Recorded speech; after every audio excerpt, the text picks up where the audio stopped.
వాస్తవం చెప్తున్నాడు, సత్యం ప్రకటిస్తున్నాడు, ఉన్నదున్నట్టుగా చెప్తున్నాడు. అదే మనం చెప్తున్నాం. దాన్ని సహించలేని అసత్య సంబంధులు, సహించలేని అపవాది పిల్లలు ఏమని మాట్లాడుతున్నారు? ఉన్నదున్నట్టుగా చెప్పినప్పుడు గాయమవుతుంది. నిన్ను ప్రేమించిన వాడు ఉన్నదున్నట్టు చెప్తాడు, ఉన్నదున్నట్టు చెప్పినప్పుడు గాయమవుతుంది, గాయమవుతుంది అని చెప్పేసి వాళ్ళు పైన మందు రాస్తారు. వెళ్ళావనుకో సెప్టిగా చేస్తావు.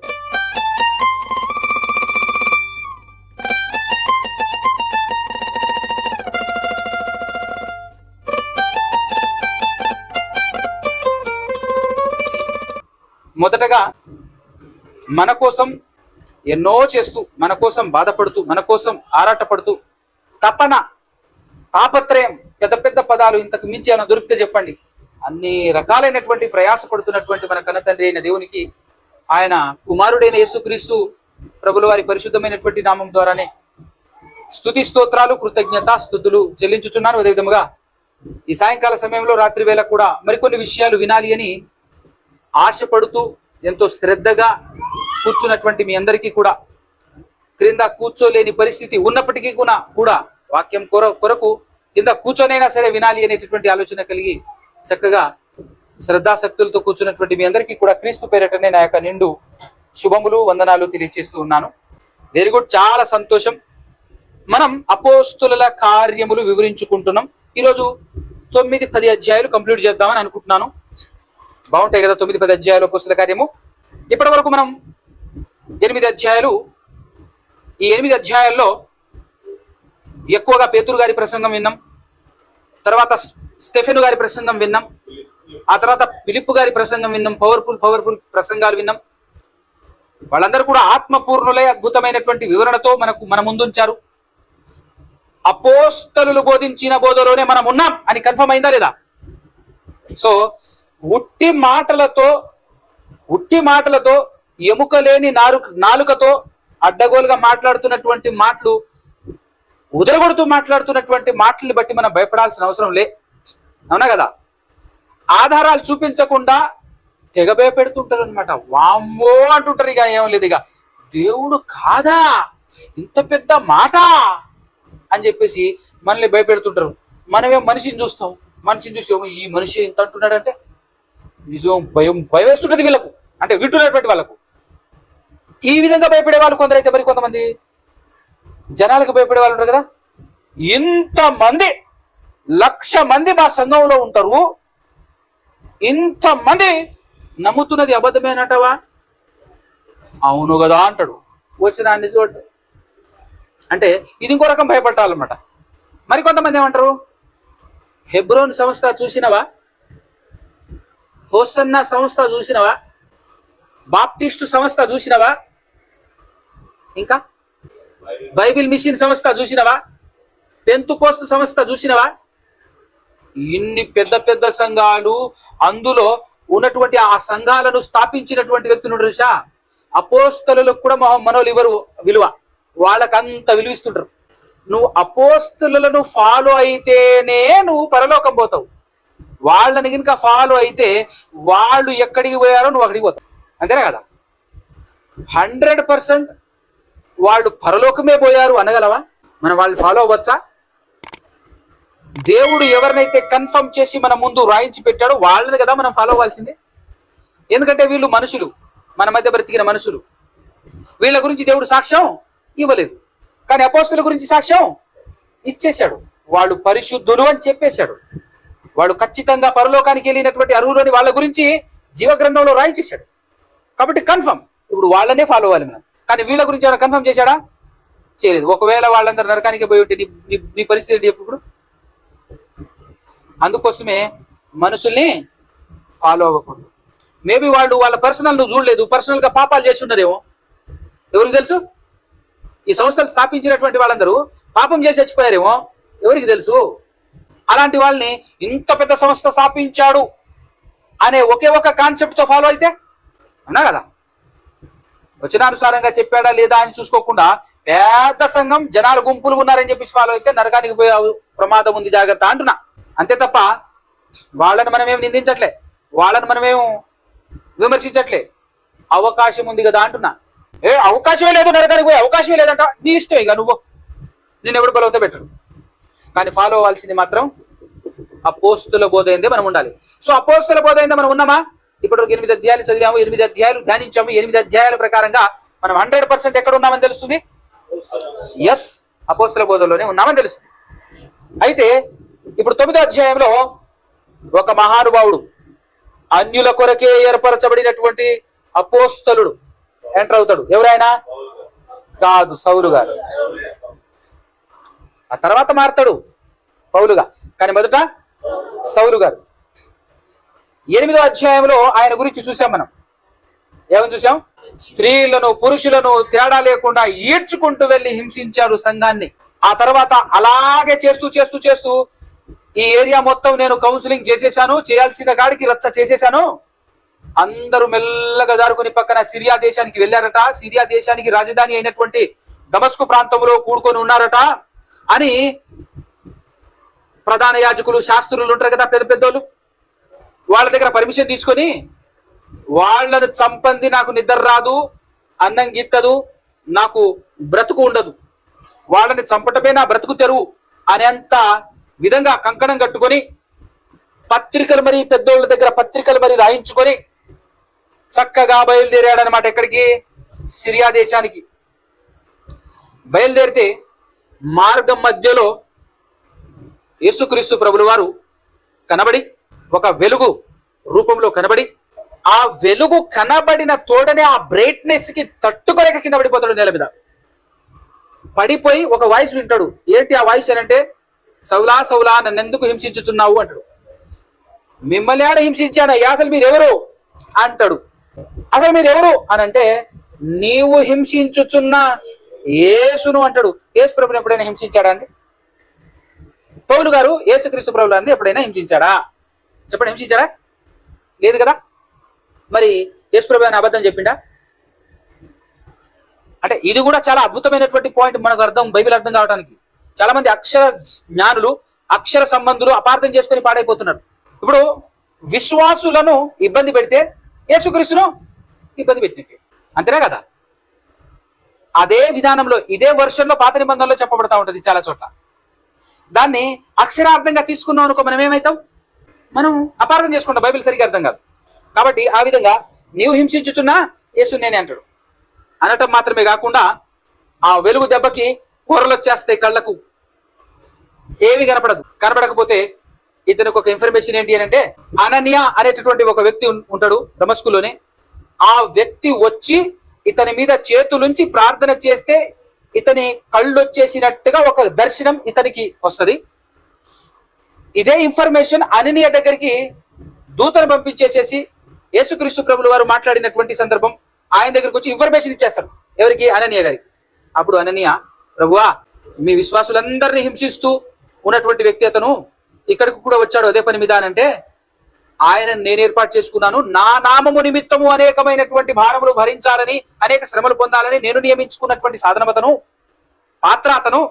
కాబట్టి నువ్వు తిన్నగా వెళ్ళి చెప్పింది చేయి అని చెప్పేసి అంటే ఇతను వెళ్తాడు. అక్కడి దగ్గరికి వెళ్ళినప్పుడు, వెళ్ళిన తర్వాత చేతుల నుంచి ప్రార్థన చేస్తే పొరల వంటి రాలి కళ్ళు కనపడుతుంది. కనపడిన వెంటనే ఇదిగో ఎమర్జెన్సీగా నువ్వు మారు మనసు పొంది బాప్తిజం తీసుకోని అన్నప్పుడు బాప్తిజం తీసుకుంటాడు. బాప్తిజం తీసుకున్న తర్వాత వెంటనే బోధించటానికి సమాజ మందిరాలలోనికి జొరబడతాడు. ఎవరు? పౌలు గారు. సమాజ మందిరాలలోనికి జొరబడి ఏమని బోధిస్తుంటాడో ఇప్పుడు అది చూద్దాం మనం, ఎందుకంటే మన పాయింట్ ఆఫ్ వ్యూ అదే కదా. అందుకోసమే అలా జరిగినటువంటి చరిత్ర అంతా చెప్పుకుంటూ వచ్చి అసలు ఏం బోధించాడు అనేది మనకు ఇంపార్టెంట్. కాబట్టి 9వ అధ్యాయము 19-20 వచనాలు చూడండి. పిమ్మట అతడు దమస్కులోనున్న శిష్యులతో కూడా కొన్ని దినములు ఉండెను. వెంటనే సమాజ మందిరములలో యేసే దేవుడు అన్నాడా? యేసే దేవుని కుమారుడని ఆయనను గూర్చి ప్రకటించుచూ వచ్చెను. ఆయనను గూర్చి ప్రకటించుచూ వచ్చెను. ఏమని ప్రకటిస్తున్నాడట? యేసే దేవుని కుమారుడని ప్రకటిస్తున్నాడట. అంటే మనం రైట్ రూట్ లోనే ఉన్నామైతే, మనం కరెక్ట్ లోనే ఉన్నామైతే, అపోస్తులుడైన పౌలు బోధించినట్టే బోధిస్తున్నామైతే మనం, అంతేనే కదా. వండర్ అనమాట. సో మనం ఎవరికి భయపడాల్సిన అవసరం లేదు. ఎవరైతే ఉదర కొడుతుంటారో దేవుడు దేవుడు అంటూ, అలాంటి వాళ్ళకు మన ఎంట్రిక కూడా కదలకూడదు అనమాట అనే వాస్తవం మనకు అర్థం కావాలి, అంతేనే కదా. సో యేసే దేవుని కుమారుడు అని చెప్పేసి బోధించుకుంటూ కొద్ది దినాలలోనే యేసే దేవుని కుమారుడు అని బోధిస్తున్నటువంటి వాళ్లను హింసించినటువంటి ఈ వ్యక్తి ఆ దమస్కు ప్రాంతంలో యేసే దేవుని కుమారుడు అని బోధించి అత్తలాకుతలం చేసేసాడు అనమాట కొన్ని రోజుల్లోనే దమస్కు పట్టణాన్ని. మావోడనుకుంటివిగా నిన్ను, వీళ్ళందరినీ హింసిస్తున్నావు కదా, మా సహోదరుడు అనుకుంటివిగా నువ్వు వాళ్ళ పక్షాన చేరినవా అని చెప్పేసి ఇంతకు ముందు ఈయనకు సంబంధించిన బ్యాచ్ ఉంటది కదా అక్కడ, ఆ బ్యాచ్ అంతా కలిసి ఇంకా లాభం లేదు ఇతన్ని చంపేయాల్సిందే అని చెప్పేసి ప్లాన్ వేస్తారు. ఆ ప్లాన్ లో నుంచి చాలా చక్కగా తప్పించుకొని దమస్కులో నుంచి, సిరియా దేశంలో ఉన్న దమస్కులో నుంచి పారిపోయి మరలా ఎక్కడికి వస్తాడో, యెరూషలేంకి వస్తాడు. యెరూషలేంకి వస్తే ఎవరి దగ్గర రానియరు ఆయన్ని. ఎందుకు? యెరూషలేంలో మొత్తం పాడు చేసిపోయాయి. మళ్ళా వచ్చిండ్రా బాబు అనుకుంటున్నాడు. లేదు నేను కూడా యేసుక్రీస్తును చూశాను, యేసుక్రీస్తును దేవుని కుమారుడు అని నేను బోధిస్తున్నాను, యేసుక్రీస్తే దేవుని కుమారుడు అని, యేసే క్రీస్తై ఉన్నాడని చెప్పేసి నేను ప్రచారం చేస్తున్నాను అని అంటే, అమ్మా ఇదొక వేషమా, ఆహా మేము దగ్గర రానియట్లేమని చెప్పేసి ఈ విధంగా చెప్పి మా దగ్గరకు వచ్చేసి మమ్మల్ని ఏదో చేద్దామనే, ఇది ప్లాన్ బ్రదర్ ప్లాన్ అని అందరు అంటుంటే ఎవరు దగ్గర రానియకపోతే పేరుకు తగ్గ వ్యక్తి అక్కడ ఉంటాడు. ఇతన్ని ఆదరించిన వ్యక్తి ఎవరు? బర్నబా గారు. ఆదరించి అపోస్తుల దగ్గరికి వెళ్ళేసి లేదు ఇతను మారాడు, ఇతనికి యేసుక్రీస్తు ప్రభువులు కనబడటం మాత్రమే కాకుండా ఓ ఊపేసి వచ్చాడు. అక్కడ దమస్కుని ఒక రౌండ్ ఊపేసి వచ్చేసాడు. మామూలుగా బోధించలేదు అక్కడ ఇతను ఎవరి కోసం అయితే పోయారో వాళ్ళైతే చంపడానికి సిద్ధమైతే ఇక్కడికి వచ్చాడు అని చెప్పేసి అన్నప్పుడు అంతేనా అని చాలా ఆనందపడి రిసీవ్ చేసుకుంటారు. రిసీవ్ చేసుకున్న తర్వాత అపోస్తుల దగ్గరికి వెళ్ళి ఏంటి యెరూషలేం కూడా ఊపమంటావా అంటాడు. చేయో రౌండ్ ఏ అంటాడు. కాస్త యెరూషలేం కూడా ఊపుతాడు అనమాట. ఎవరు?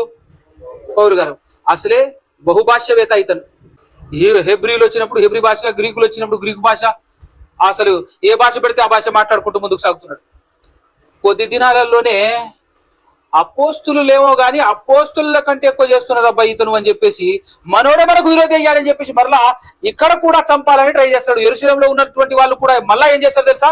ఇంతకు ముందు ఇతనికి పర్మిషన్ ఇచ్చి పంపించిన వాళ్ళు ఇతన్ని చంపాలని ప్రయత్నం చేస్తే అక్కడ ఉన్నటువంటి అపోస్తులకు ప్లాన్ చేస్తారు. అబ్బా నువ్వు ఎక్కడున్నా ఆగేటట్టు లేవు, మేమేదో నిమ్మలంగా సాగుతున్నాం, మెల్లగా బోధ చేస్తుంటే నువ్వు ఏకంగా పట్టి ఊపుతూనే ఉన్నావు, కాయలు మొత్తం రాలిపోతున్నాయి, 4 రోజులు నువ్వు ఇంటికి పోవబ్బా అని చెప్పేసి పౌలు గారిని తార్సుకు పంపించేస్తారు. అలా ఇంటికి పంపించేస్తారు. 9వ అధ్యాయంలో 2వ భాగం ఎవరు ఎంటర్ అవుతారు తెలుసా? మరలా ఎంటర్ అవుతారు అనమాట. రీఎంట్రీ అన్నట్టుగా పేతురు గారు ఎంటర్ అవుతారు. ఆ సమరయ ప్రాంతంలో, గలతీయ సమరయ ప్రాంతాలలో తిరుగుతూ లుద్దాలో ఉన్నటువంటి ఒక కుష్ఠరోగిని బాగు చేసి అక్కడ అనేకులకు సువార్త చెప్పి అక్కడి నుంచి యొప్పేకు వెళ్ళి, యొప్పేలో తబితా అనేటటువంటి ఒక స్త్రీ, మరొక పేరు దోర్కా, ఆవిడకు విధవరాలు, మంచి ఆవిడ చచ్చిపోతే ఆవిడ్ని బ్రతికించి ఆ ప్రాంతంలోనే ఆయన ఉంటుంటాడు అనమాట. సిమోను అనేటటువంటి చర్మకారుని ఇంట ఉంటుంటే అక్కడ కబురు వస్తుంది. ఎక్కడి నుంచి కబురు వస్తుందో ఆ మ్యాటర్ చెప్పడానికి 10వ అధ్యాయం స్టార్ట్ చేస్తాడు. పేతురు గారు అక్కడ ఉన్నప్పుడు ఆయనకు కబురు వస్తుంది అనమాట. యొప్పేలో ఉన్నప్పుడు ఎక్కడి నుంచి వచ్చింది కబురు అని అంటే, కైసరయ ప్రాంతం ఉంది. మన పటాల్లో, మన బైబిల్ వెనకాల పటాలు ఉంటాయి కదా, మ్యాప్. ఆ మ్యాప్ లో మనం చూసినట్లయితే 2వ మ్యాప్ 3వ మ్యాప్ చూస్తే మనకు కైసరయ ప్రాంతం కనపడుతుంది. ఆ కైసరయలో ఒక శతాధిపతి ఉంటాడు.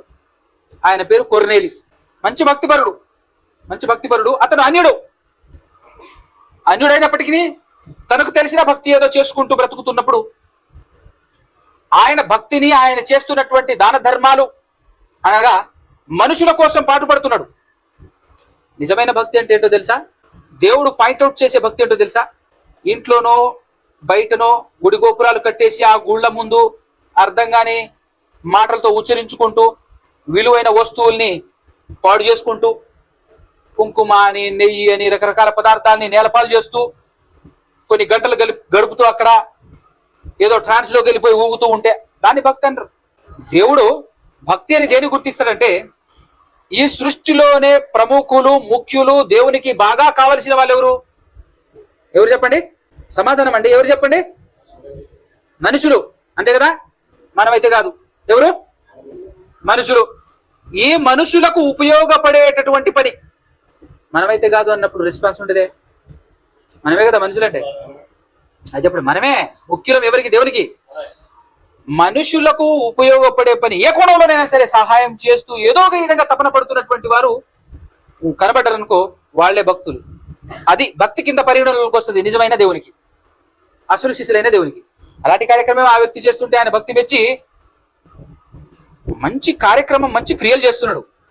కానీ ఈ వ్యక్తి దగ్గర ఏం లేదు, క్రియలు ఉన్నాయి కానీ ఏం లేదు, విశ్వాసం లేదు. ఈ క్రియలతోనే పరలోకం పోడు, విశ్వాసం ఉండాలి. విశ్వాసం ఒకటే ఉంటే పరలోకం. క్రియ ఉంది కానీ విశ్వాసం లేదు కొర్నేలి గారికి. ఆ విశ్వాసం కోసం అని చెప్పేసి దేవుడు ఒక దూతను పంపిస్తాడు, ఇన్ఫర్మేషన్ ఇవ్వని. నాకు ఇక్కడ అనిపించినటువంటి విషయం ఏంటో తెలుసా? దూతను పంపించినప్పుడు మ్యాటర్ అంతా దూత చెప్పేస్తే పని అయిపోద్దిగా. దూత వచ్చినప్పుడు మ్యాటర్ మొత్తం దూత చెప్పేస్తే పని అయిపోతుందిగా.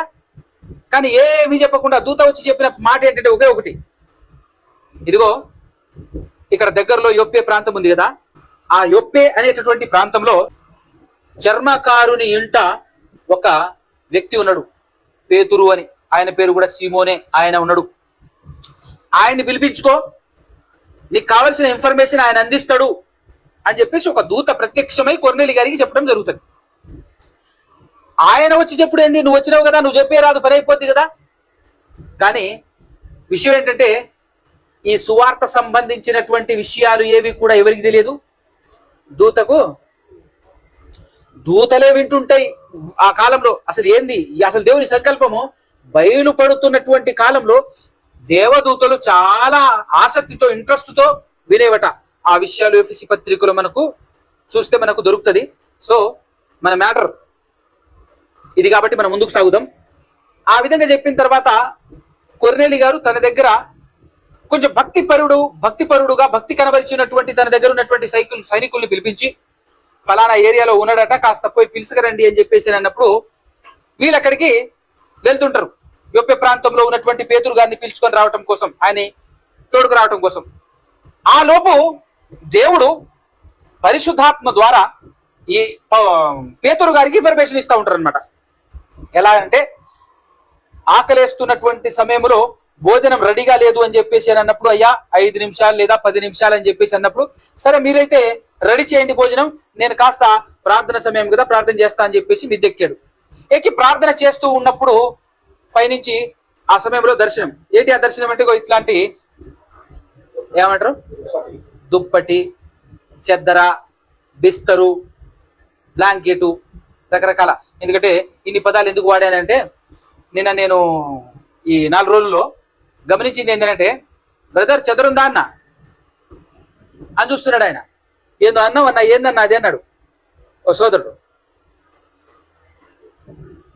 చెదరంటే అర్థం కాలేదన్న. బిస్తర్ అన్న, అది కూడా అర్థం కాలే. దుప్పటి అన్న, దుప్పటి అంటే అర్థమైంది అన్నాడు.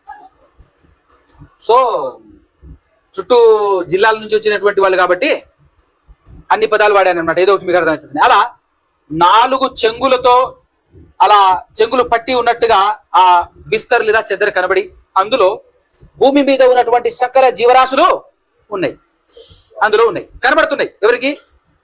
పేతురు గారికి. అప్పుడు ఒక వాయిస్, ఒక స్వరం, పేతురు ఇందులో ఉన్నది తీసుకొని తిను, చంపుకొని తిను అనేటటువంటి వాయిస్. అందులో ఏమున్నాయంటే, పాత నిబంధన లేవి కాండంలో ఏదైతే దేవుడు అపవిత్రమని తెలియచేశాడో అలాంటి అపవిత్రమైనటువంటి జంతువులన్నీ ఉన్నాయి. ప్రభువా, ఇప్పటి వరకు పుట్టినప్పటి నుంచి ఇప్పటి వరకు అపవిత్రమైన వాటిని నేను తినలేదని అంటే, దేవుడు పవిత్రపరిచిన దానిని నీవు అపవిత్రమని చెప్పకూడదు పేతురు అని చెప్పేసి 3 సార్లు ఇదే విధానంగా చెప్పిన తర్వాత ఆటోమేటిక్ గా చెంగు, ఆ దుప్పటి వెళ్ళిపోతుంది, ఆకాశానికి వెళ్ళిపోతుంది. ఆలోచిస్తుంటాడు, ఏంటిది అని ఆలోచిస్తుంటాడు. అంతలోకే ఎవరో వచ్చారు నీకోసం అని చెప్పేసి కింద నుంచి కబురు వచ్చింది. కిందికి వెళ్ళేసరికి ఏంటి ఆ సంగతి అని అంటే, కొర్నేలి అనేటటువంటి మా యజమానుడు, మా శతాధిపతి మిమ్మల్ని రమ్మన్నాడు అని చెప్పేసి అని అన్నప్పుడు, సరే అని చెప్పేసి నెక్స్ట్ డే బయలుదేరిపోతారు అనమాట. అక్కడికి వెళ్ళిన తర్వాత, ఏంటి నన్ను పిలిపించారు, అని చెప్పేసానంటే, అయ్యా ఒకరోజు బాగా ప్రార్థన చేస్తున్న ప్రార్థన గదిలో నేను, అప్పుడు ఒక దూత వచ్చి ఇలా ఇలా అన్నది. దూత చెప్పిన లెక్కల ప్రకారంగా మిమ్మల్ని పిలిచాను, మీరు వచ్చారు, మంచిది. మరి వచ్చిన సంగతి ఏంటో, అసలు ఆ దూత ఎందుకు మిమ్మల్ని పిలిపించమని చెప్పిందో మాకైతే తెలియదు, కానీ మరి ఏం చెప్పాలనుకుంటావో చెప్పయ్యా. మీరు వచ్చేలోపు నా బంధువర్గం అంతటిని పట్టుకొచ్చేసాను ఇక్కడికి. ఇక మీరు చెప్పాల్సింది ఏదో చెప్పండి, మేము వినాలి అని అనుకుంటున్నాం అన్నప్పుడు పేతురు గారికి విషయం అర్థమైపోతుంది. దర్శనం ఇది కనెక్ట్ అయిపోతుంది. ఒరిజినల్గా మేము అన్యులతో మాట్లాడటం కానీ, వాళ్ళ ఇంటికి రావటం కానీ, కలుసుకోవటం కానీ, కూడని పని అసలు చేయకూడదు. కానీ ఇటుపక్క దేవుడు మీతో మాట్లాడాడు దూతను పంపించి, అటుపక్క నాతో కూడా సలహా ఇచ్చాడు, నాకు కూడా ఇన్ఫర్మేషన్ ఇచ్చేశాడు. దాంతో పాటుగా ఎవరిని కూడా అపవిత్రుడు అని, అన్యుడు అని దూరం పెట్టడానికి వీల్లేదు.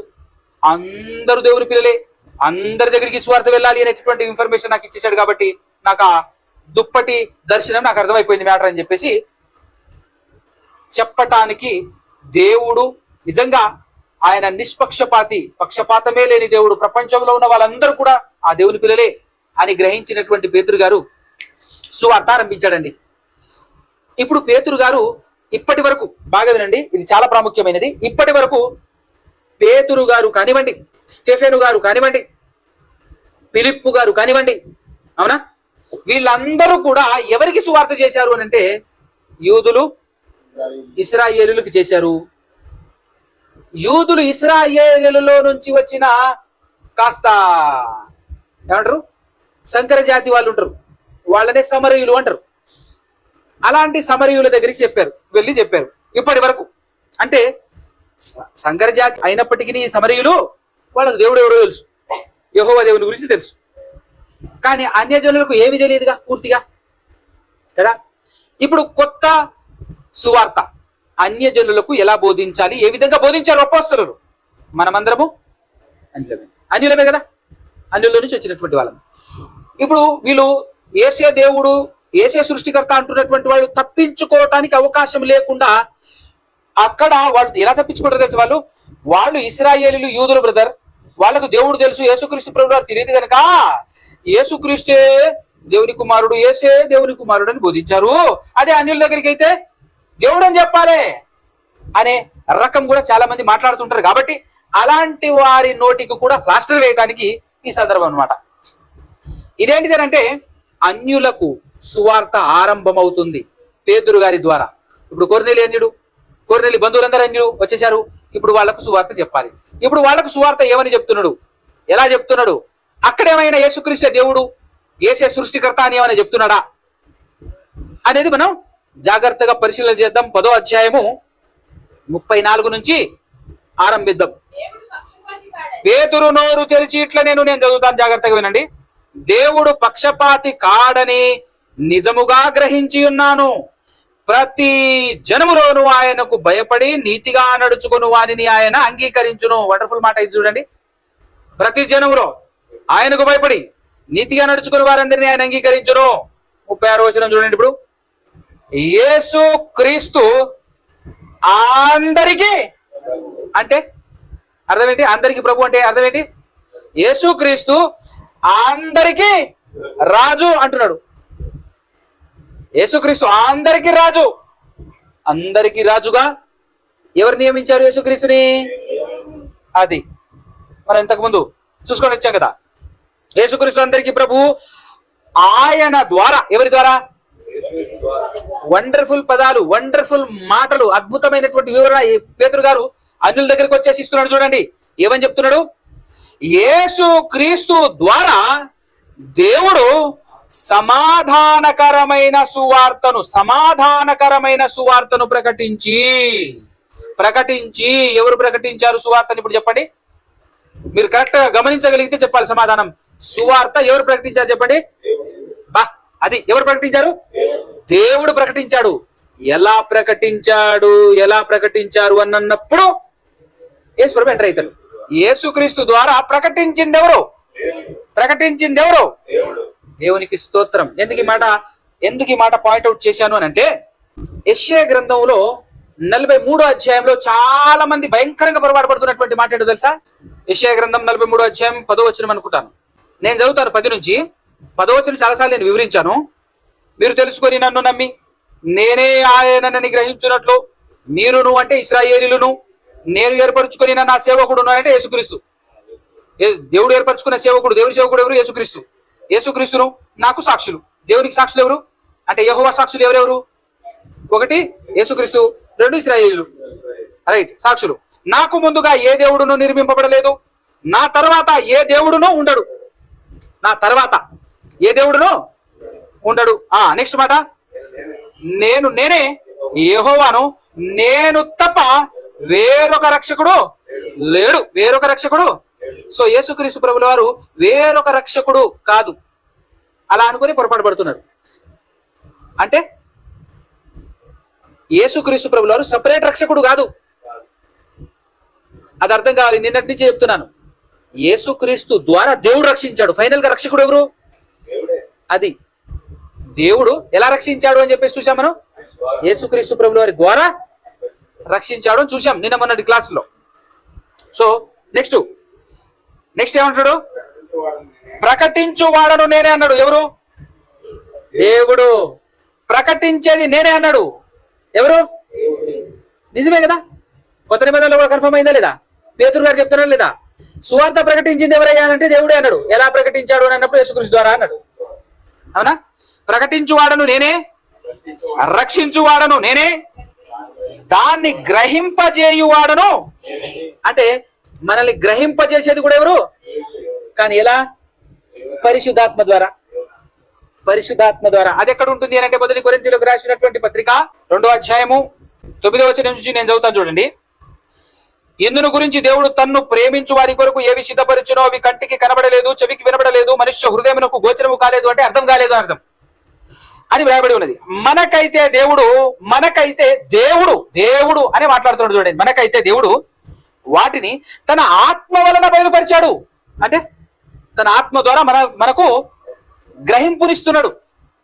తన ఆత్మ ద్వారా దేవుడే మనకు గ్రహింపునిస్తున్నది. దేవుడే. ఎలా? తన ఆత్మ ద్వారా అనే వాస్తవం మనకి ఇక్కడ అర్థం కావాలి. సో ఇప్పుడు ఎందుకు యెషయా గ్రంథం 43:12 వచనం దగ్గరికి ఎందుకు తీసుకొచ్చానో తెలుసా? ఈ బుర్ర లేనటువంటి, జ్ఞానం లేనటువంటి, పండితులైనటువంటి, క్రైస్తవులైనటువంటి వాళ్ళందరూ ఎంత బోల్తా కొడుతున్నారంటే ఈ మాట చదువుతారు. 12వ వచనం, ప్రకటించువాడను నేనే అనంటే ప్రకటించింది యేసుక్రీస్తు ప్రభుల వారు. సో యేసుక్రీస్తు ప్రభుల వారు కూడా నేనే. తర్వాత రక్షించువాడను నేనే అంటున్నాడు. తర్వాత గ్రహింపు చేసేవాడు నేనే అని మూడు కనబడుతున్నాయి. సో తండ్రి, కుమార, పరిశుద్ధాత్మ ముగ్గురు నేనే అంటే అర్థమవుతుందా మీకు? ముగ్గురు కలిసి ఒక్క దేవుడు. ఈ మాటను బట్టి ఇట్లా మాట్లాడుతున్నారు. నేను విన్నాను కూడా. ఇలా మాట్లాడి ఏమన్నా మర్మం చెప్పారా మీరు? సూపర్ చెప్పారయ్యా. ఇన్నాళ్ళు నిజంగా నేను చాలా బాధపడుతున్నాను, ఎలా చెప్పాలి అని చెప్పేసి చాలా మంది యేసుక్రీస్తు దేవుని కుమారుడు అని మాట్లాడుతుంటే నేను చెప్పలేకపోయినా, ఇప్పుడు దొరికింది నాకు, మంచి సమాధానం దొరికింది నాకు అని చెప్పేసి గంతులు వేస్తున్నారు, సంకర గుద్దుకుంటున్నారు. ఓ రేపుర లేనాడా, ఇక్కడ ఏముందిరా? ఇక్కడ ఏముంది? ప్రకటించువాడను నేనే అంటే 100% దేవుడే ప్రకటించాడు. ఎలా? యేసుక్రీస్తు ద్వారా.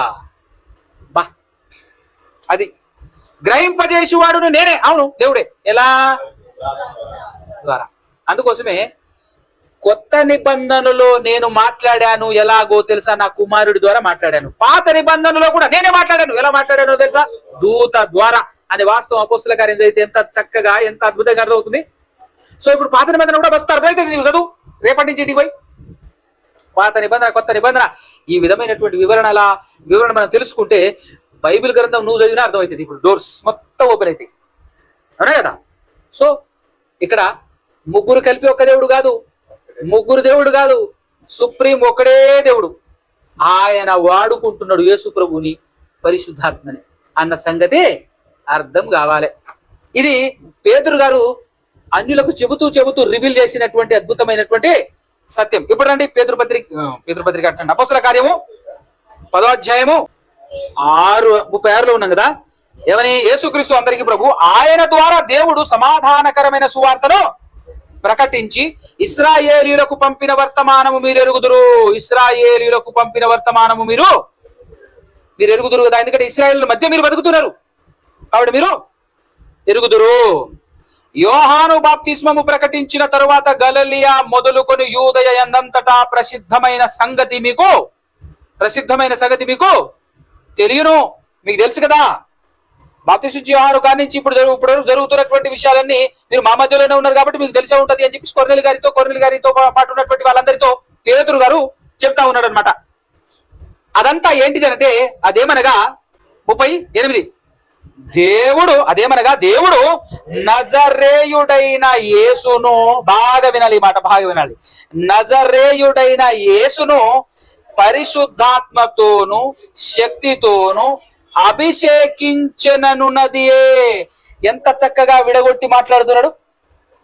దేవుడు యేసును అభిషేకించాడు, పరిశుద్ధాత్మతోను శక్తితోను అభిషేకించాడు అని బోధిస్తున్నాడే తప్ప యేసయ్యను మీరు ఆ యేసయ్య దేవుడు, ఆ యేసయ్య సృష్టికర్త, యేసయ్యను నమ్ముకో అంటున్నారా? పేతురు గారు వచ్చేసి అలా మాట్లాడుతున్నారా? ఎందుకంటే ఈ రోజు అలానే కదా మాట్లాడుతుంది, బోధ చేస్తున్నది, స్వార్థ చేస్తున్నది. ఏమండి, అర్థమవుతుంది కదా? నెక్స్ట్ లైన్, అభిషేకించనున్నది దేవుడు ఆయనకు తోడై. ఎవరికి? యేసే దేవుడా, యేసుకు దేవుడు తోడుకున్నాడా? ఎవరు చెప్పారు ఈ మాట? నేనా చెప్పింది? పరిశుద్ధాత్మతో నిండుకొనినటువంటి అపోస్తులలో అగ్రగణ్యుడుగా ఉన్నటువంటి పరలోక రాజ్యపు తాళపు చెవులు అందుకున్నటువంటి ఘనుడు పేతురు గారు చెబుతున్నటువంటి మాట.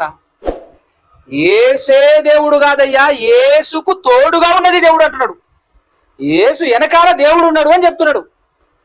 అది అపోస్తుల బోధ, అవునా కదా? దేవుడు యేసునకు తోడై ఉండెను గనుక ఆయన అంటే యేసు క్రీస్తు ప్రభులు వారు, ఆయన మేలు చేయుచు అపవాది చేత పీడింపబడిన వారినందరినీ స్వస్థపరచుచు సంచరించుచుండరు. యేసుక్రీస్తు ప్రభులు వారు ఎందుకు మేలు చేస్తున్నాడు? యేసుక్రీస్తు ప్రభులు వారు ఎందుకు స్వస్థపరుస్తున్నాడు? ఎలా స్వస్థపరుస్తున్నాడు? యేసుక్రీస్తు ప్రభులు వారు ఎలా అపవాది చేత పీడింపబడిన వారిని ఎలా ఎలా ఎలా విడిపించుచున్నాడు అని అంటే పేతురు గారు అంటారు, దేవుడు తోడుగా ఉన్నాడు కనుక యేసుక్రీస్తు ప్రభులు వారు ఇవన్నీ చేశారు అంటున్నాడు. ఇప్పుడు ఈ దొంగ బోధకులందరూ ఉంటే అందరి ముందు పేతురు గారు ఇదే విధంగా బోధిస్తే ఏమంటారు తెలుసు వాళ్ళు? అంటే యేసు ప్రభు దేవుడు లేదా, దమ్మి యేసు ప్రభు అని అన్నాడు అనుకో, అప్పుడు పేతురు గారు మంచి సమాధానం ఇస్తాడు కదా, అంతేనా కదా? ఇప్పుడు కావాలని సాతాను పరిచారకులై ఇంత పెద్ద పెద్ద మాటలు అవసరమా వీళ్ళకి? ఇక్కడ మాట్లాడుతుంది ఎవరు? పరిశుద్ధాత్మతో నిండుకొని పరలోక రాజ్యపు తాళపు చెవులు యేసు ప్రభు దగ్గర నుంచి అందుకున్న గనుడు.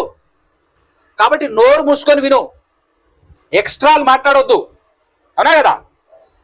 అందుకోసమే చెప్తున్నా, పదే పదే మాట్లాడుతుంది నేను కాదు, ఈ ప్రసంగం నాది కాదు. కొర్నేలి గారికి ఎవరు చెప్తున్నారు? పేతురు గారు కొర్నేలి గారితో చెప్తున్నటువంటి మాట ఏంటంటే, అయ్యా కొర్నేలి, తెలుసు కదా యేసుక్రీస్తు ప్రభువు గారు, తెలుసు కదా మీకు, దేవుడు అభిషేకించిన వ్యక్తి, దేవుడు ఆయనకు తోడుగా ఉన్నాడు కాబట్టి ఆయన ఏమేం చేశాడు తెలుసా అని చెప్తున్నాడు.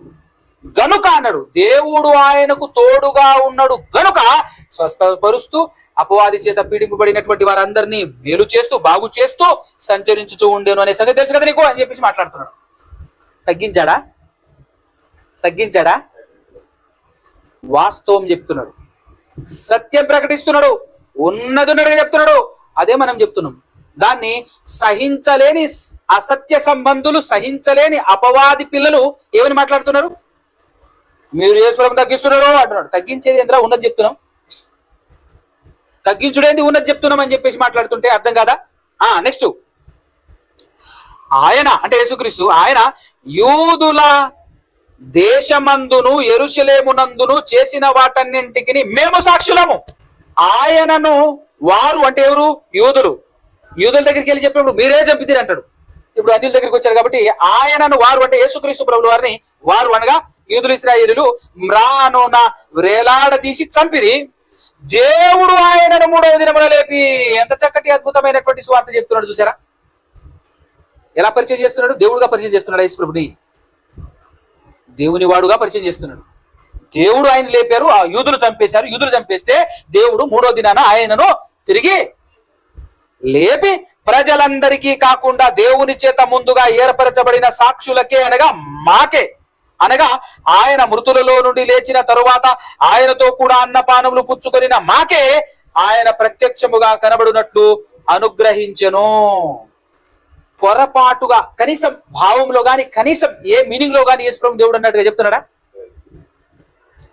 ఒకే ఒక్క దేవుడు ఇతనికి అంటే యేసుక్రీస్తు ప్రభుల వారికి తోడుగా ఉన్నాడు.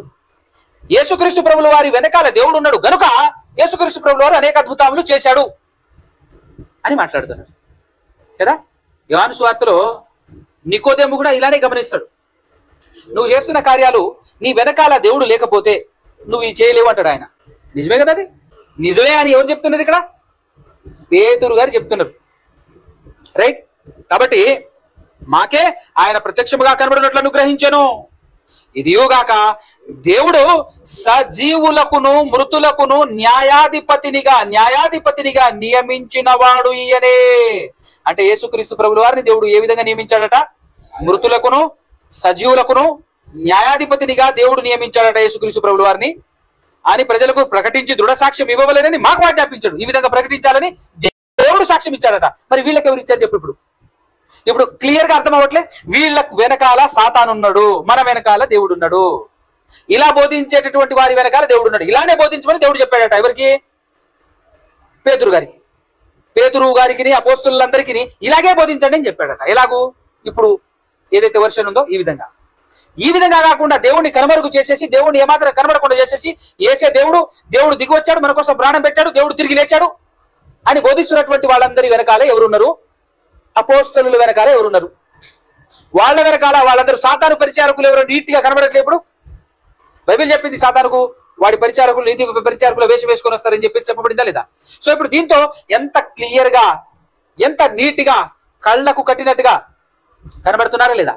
ఎవరైతే ఏసే దేవుడు ఏసే సృష్టికర్త అంటాడో వాడే ఎవరు? సాతాను పరిచారకుడు, అపవాది పరిచారకుడు అన్న క్లియర్ కట్ ఇన్ఫర్మేషన్ మనకి ఇక్కడ అపోస్తలులు ఇస్తున్నారా లేదా? అదనమాట. కాబట్టి ఈ విధముగా బోధించమని చెప్పేసి మాకు ఆజ్ఞాపించను. ఆయన యందు అంటే ఎవరి యందు? యేసుక్రీస్తు యందు విశ్వాసం ఉంచు వాడెవడో వాడు ఆయన నామము మూలముగా పాపక్షమాపణ పొందునని ప్రవక్తలందరూ ఆయనను గూర్చి సాక్ష్యం ఇచ్చుచున్నారా నేను. ఈ విధంగా బోధ సాగుతుందండి. ఈ విధంగా బోధ చేస్తూ ఉండగా ఏం జరిగింది? ఆయన చెప్తూ ఉండగా పరిశుద్ధాత్మ దిగటం చూడటం. ఇక పరిశుద్ధాత్మ కూడా ముందుగా దిగటం అంటే ఇక మామూలు విషయం కాదు. వీళ్ళని బాప్తిసం ఇవ్వకుండా ఎవరు ఆటంకపరచలేరని చెప్పేసి పేతురు గారు వాళ్ళందరినీ బాప్తిసం ఇచ్చి రక్షణలో నడిపించి సంఘస్థులుగా చేసేసి తీర్చిదిద్ది నిలబెట్టి వెళ్ళిపోవడం జరుగుతుంది. ఇది 10వ అధ్యాయంలో జరుగుతున్నటువంటి ఇన్ఫర్మేషన్.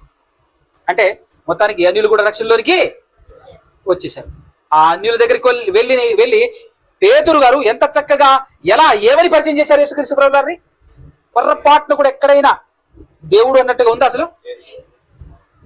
వాళ్ళ వర్షం ప్రకారంగా చెప్తే ఇప్పుడు పేతురు గారు యేసుక్రీస్తు ప్రభువు గారిని చాలా తగ్గించినట్లు లెక్క కదా. ఇది ఎట్టుందనంటే నాకు కనబడుతుంది వాళ్ళు చేసేటటువంటి నేటి కాలంలో సమాజంలో ఉన్నటువంటి వాళ్ళు చేస్తున్నటువంటిది ఏంటంటే,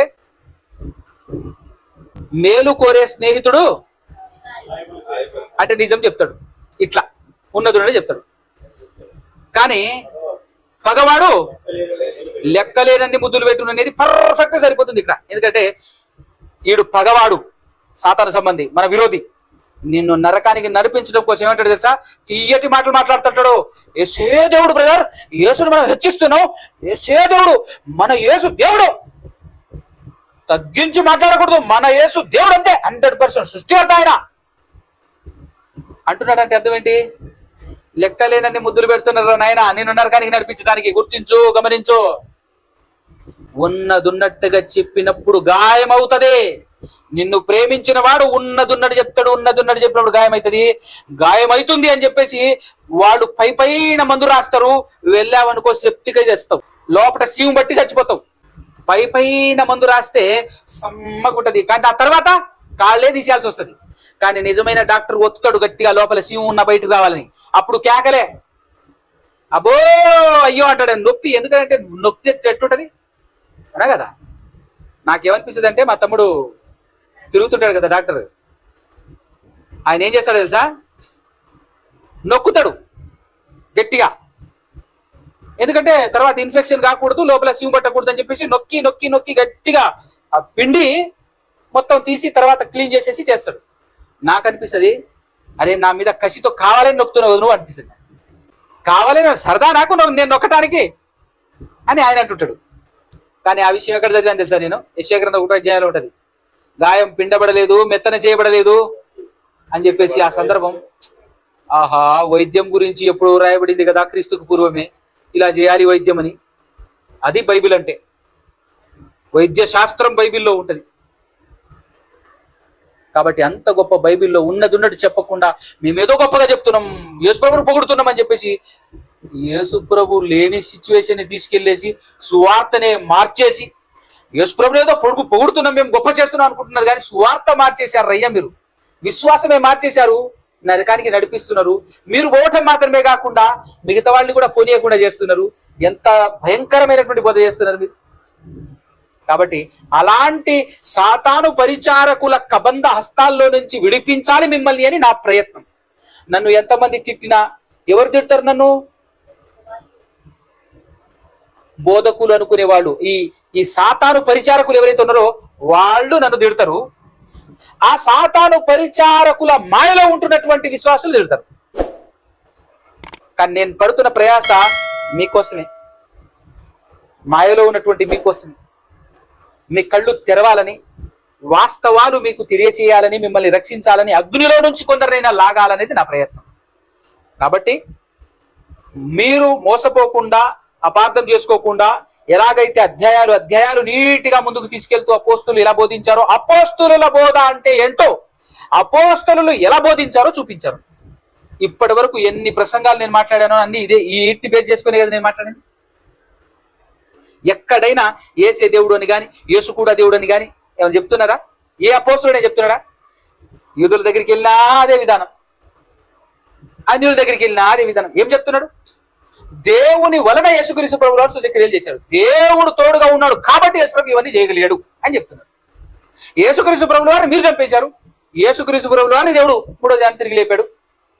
ఆ యేసుక్రీస్తు ప్రభువు వారిని దేవుడు అధిపతిగాను, ప్రభువుగాను, క్రీస్తుగాను నియమించాడు అని, మృతులకును సజీవులకును న్యాయాధిపతిగా నియమించాడు అని, ఆ విధంగా ప్రకటించండి సమాజంలోకి వెళ్ళని మాకు దేవుడు చెప్పాడు అని దేవుణ్ణి దేవునిగానే చూపిస్తున్నారు. యేసుక్రీస్తు ప్రభువు వారిని దేవుని కుమారుడు గాను, యేసుక్రీస్తు గాను, దేవునికి సంబంధించిన వాడు గాని చూపిస్తూ ముందుకు సాగుతున్నారు. ఇది ఒరిజినల్ ఉన్నదున్నట్టుగా బోధించటం అంటే. ఇది అపోస్తుల బోధ. ఇందులో మనం ఉన్నాము, అందుకు సంతోషిద్దాం, ఆనందిద్దాం. సంతోషించి ఆనందించి కూర్చుంటే మనకు కూడా రాదు పరలోకం. విశ్వాసం ఒకటే సరిపోదు, ఇది క్రియలతో కూడిందై ఉండాలి. కాబట్టి ఖచ్చితంగా మీరందరూ ఏం చేయాలి? బయటికి వెళ్ళాలి, తిట్టించుకోవాలి, తన్నించుకోవాలి, దెబ్బలు తినాలి, అన్ని చేయాలి. ఉట్టిగా కాదు, తప్పు చేసి కాదు, పాపం చేసి కాదు. ఏం చేసి? సువార్త చేసి, నిజం చెప్పి. ఈ నిజం చెప్తే మనల్ని ఎవరు కొడతారు తెలుసా? అన్యులేమన్నారు. మనందరికి దేవుడు ఒక్కడేనయ్యా, ఆ ఒకే ఒక్క దేవుడు తన ప్రియ కుమారుడు యేసుప్రభువును పంపించాడయ్యా అని చెప్పిన వరకు సూపర్ ఉంటది. కానీ యేసే దేవుడు అన్న వరకు తంతారు, అన్యులు తంతారు. కానీ యేసే దేవుడు కుమారుడు అని అపోస్తుల బోధ మనం చేసే వరకు మనల్ని ఎవరు అంటారు? ఈ సాతాను పరిచారకులు అంటారు. ఈ సాతాను పరిచారకులు మనల్ని వ్యతిరేకిస్తారు, కానీ అన్యులు మాత్రం. కాబట్టి ఈ విషయం మీరు గమనించండి, గుర్తించండి. ఏదేమైనప్పటికీ సత్యంలో ఉన్నామని ఆనందపడటం మాత్రమే కాకుండా క్రియ చేయండి. వెళ్ళండి, బయటికి వెళ్ళండి, చెప్పండి, మీ వంతు మీరు ప్రయాసపడండి. ప్రయాసపడి సువార్త, ఈ సర్వసత్యం చాలా క్షీణించిపోయింది. సువార్త మారిపోయింది, సువార్తే మారిపోయింది. దేవుణ్ణి పక్కకు పెట్టేశారు. దేవుడు లేని క్రైస్తవ్యం నెలకొంది సమాజంలో. కాబట్టి దేవుడు కలిగిన సమాజంగా తీర్చిదిద్దుదాం. దేవుడు కలిగిన, దేవుడు ఉన్నాడు క్రైస్తవ్యంలో, దేవుడు ఉండాలి, దేవుని కుమారుడు ఉండాలి, ఇద్దరు ఉండాలి. అదే క్రైస్తవ్యం, అదే క్రీస్తు బోధ, అదే అపోస్తుల బోధ కదా. ఈ విధంగా మనం అందరం ముందుకు సాగుదాం. దేవుడు ఇంకా బ్రతికి ఉంచితే, ఆయుష్నిస్తే మరో సంవత్సరం కలుసుకుందాం మనం అందరం. అప్పటి వరకు సెలవు. మధ్యలో ఒకవేళ కలుసుకునే అవకాశం ఉంటే మధ్యలో కూడా కలుసుకుందాం, దేవుడు అవకాశం ఇస్తే. అప్పటి వరకు సెలవు. అందరికీ నా నిండు వందనాలు. ప్రార్థన చేసుకుందాం. పరిశుద్ధుడా, పరిశుద్ధుడా, పరమాత్ముడా, పరమందువాసీనుడా, సకలాశీర్వాదాలకు కారణభూతుడా తండ్రి, నిజమైన, ఉన్నతమైన, శ్రేష్టమైన నామానికి స్తుతి స్తోత్రాలు, కృతజ్ఞతాస్తుతులు చెల్లించుచున్నాను. అయా, ఇప్పటి వరకు మీరు మాతో మాట్లాడిన మాటల్ని బట్టి మీకే స్తోత్రాలు తండ్రి. ఇదిగునైనా ఉన్నది ఉన్నట్టుగా మీ ప్రియ కుమారుడి గురించి అపోస్తలులు మొదటి శతాబ్దపు కాలంలో ఎంత అద్భుతంగా ఆత్మపూర్ణులై మాట్లాడారు, అదే విధముగా మేమును మాట్లాడాలి, అదే విధముగా మేమును నమ్మి ముందుకు సాగాలి అనే విషయాలు మా ముందుంచినందుకు స్తోత్రాలు తెలియచేస్తూ, వినటువంటి మీ పిల్లలందరూ కూడా బహుబలంగా నిలబడగలుడకు మీ యొక్క ఆత్మ సహాయం అందరికీ అనుగ్రహించి నడిపించమని ప్రాధేయపడుతూ బ్రతిమాలు కొంచు మీ పాదాల సన్నిధిలో నుంచి మీ ప్రియ కుమారుడు ఒక రక్షకుడు యేసు ప్రభు పరిశుద్ధ నామములో ఈ ప్రార్థన అడిగి వేడుకొలుచు పొందుకొని ఉన్నాము కదా తండ్రి. ఆమేన్.